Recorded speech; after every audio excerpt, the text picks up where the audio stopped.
और इस समय की बड़ी खबर आपको बता दें, डीके शिव कुमार दिल्ली पहुंच चुके हैं। दिल्ली पहुंचने के बाद शिव कुमार सबसे पहले अपने भाई और कांग्रेस नेता डीके सुरेश के घर पहुंचे और यहां से निकलकर उन्होंने कहा कि उनके लिए पार्टी मां के समान है। उन्होंने कहा कि वो राहुल गांधी समेत कई नेताओं से मुलाकात करेंगे, लेकिन सबसे पहले वो कांग्रेस अध्यक्ष मल्लिकार्जुन खड़गे के घर जाएंगे।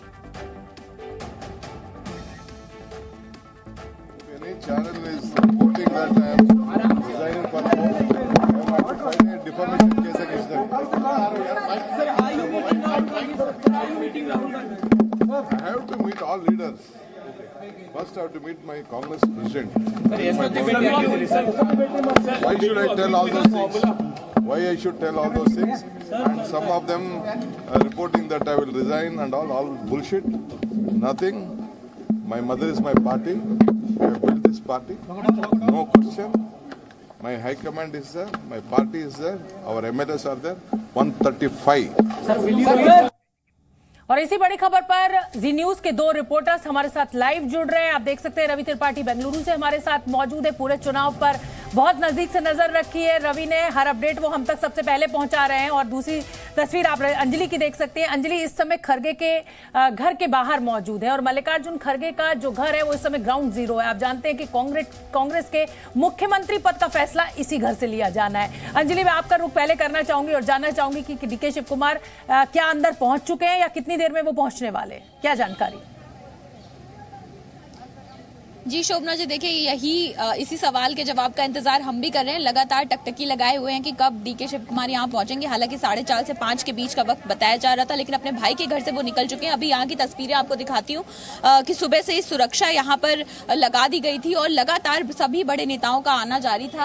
राहुल गांधी भी यहाँ पर पहुंचे, जो यहाँ पर एक बैक गेट है उसके जरिए राहुल गांधी अंदर गए और एक बैठक हुई जिसमें कर्नाटक के चुनाव प्रभारी रणदीप सुरजेवाला मौजूद थे, कांग्रेस महासचिव केसी वेणुगोपाल मौजूद थे। तो करीब 1-1.5 घंटे तक ये बैठक भी चली। उसके बाद यहाँ से सभी नेता जो है वो निकल गए। कर्नाटक के कुछ नवनिर्वाचित जो विधायक हैं वो भी सुबह सुबह यहाँ पर पहुंचे थे। और अब आपने बिल्कुल सही कहा कि यही वो जगह है 10 राजाजी मार्ग, जहाँ से इस बात का जवाब मिलेगा कि आखिर मुख्यमंत्री का चेहरा कौन होगा कर्नाटक में। लेकिन इस बीच ये भी एक बड़ा सवाल है कि सिद्धरामैया को भी वो दिल्ली में है, लेकिन वो अभी तक यहाँ पर नहीं पहुंचे हैं। क्या तमाम जो मीटिंग है वो ऑनलाइन मीटिंग के जरिए लोग एक दूसरे से मिल रहे हैं। राहुल गांधी यहाँ पर आकर बैठ के गए और जो भी आगे की रणनीति होगी, जो भी पार्टी का फॉर्मूला होगा, दोनों ही नेताओं के बीच में क्या किस तरह से बंटवारा किया जाएगा कि ताकि दोनों ही नेता जो है वो तालमेल मिलाकर आगे काम करें। तो इन तमाम चीजों की ये जो तमाम सवालात हैं इनके जवाब भी हम तलाशने की कोशिश तो कर ही रहे हैं। लेकिन सबसे बड़ा सवाल जो अभी कर्नाटक की जनता के सामने है कि आखिर उन्होंने अपना मतदान तो दे दिया, उन्होंने मेजॉरिटी तो दे दी,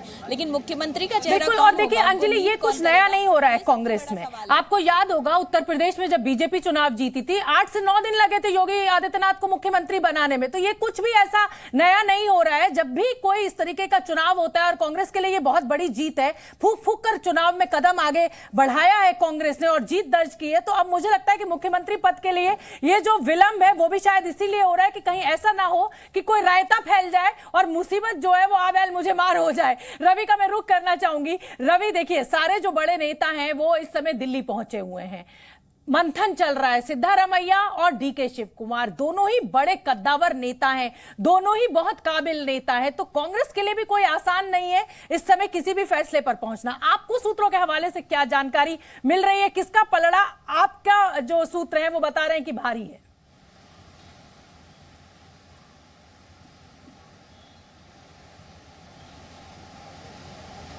नहीं, देखिए आपकी आवाज मुझे बिल्कुल आवाज अब नहीं आ रही थी, आ रही है, बताइए।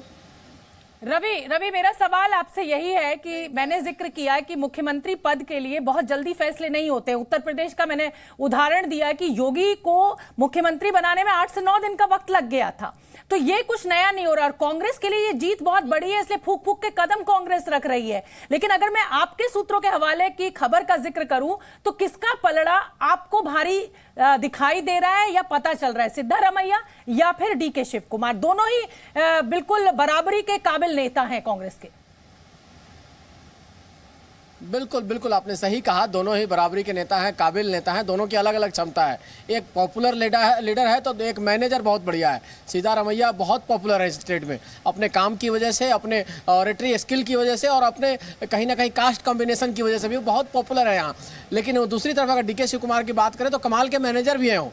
उन्होंने 135 सीट जिताने में उनका बड़ा योगदान रहा। वोकालिगा समाज से भी आते हैं, साथ साथ बड़े मैनेजर माने जाते हैं। अगर देश के इतिहास में अगर मैनेजर की कहीं कल्पना की जाएगी जो लंबी लिस्ट होगी तो उसमें कभी प्रमोद महाजन, कभी अमित शाह, कभी अहमद पटेल, तो उसमें डीके शिव कुमार का भी नाम आएगा। एक जमाने में गिना जाएगा कि डीके शिव कुमार भी कमाल के मैनेजर थे अपनी पार्टी के लिए।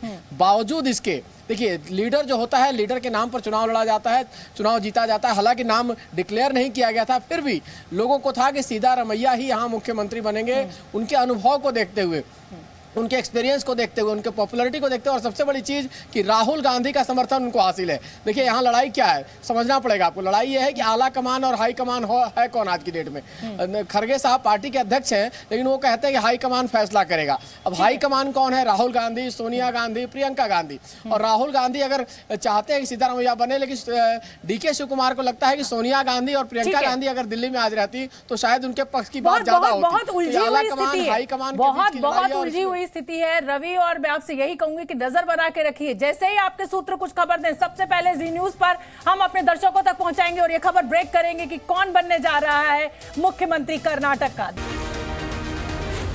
जी न्यूज।